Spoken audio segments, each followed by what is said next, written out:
Hello मेरे प्यारे दोस्तों, आज हम आपके लेकर के आए हैं सबसे रोमांटिक आई लव यू शायरी। अगर आप किसी से प्यार करते होंगे तो इस शायरी को उसके पास जरूर भेजिएगा आप। चलिए दोस्तों, शायरी को हम स्टार्ट करते हैं। दूध में चीनी नहीं तो पीने में क्या मजा, दूध में चीनी नहीं तो पीने में क्या मजा, और साथ में जान ना हो तो सोने में क्या मजा, और साथ में जान ना हो तो सोने में क्या मजा।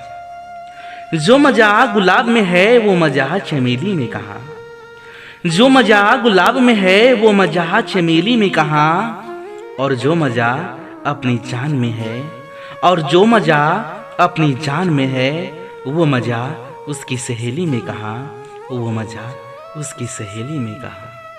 मेरे प्यारे दोस्तों, अगर शायरी की लाइन भी आपको पसंद आई हो तो प्लीज़ वीडियो को लाइक कीजिएगा और ज़्यादा से ज़्यादा इस वीडियो को शेयर कीजिएगा।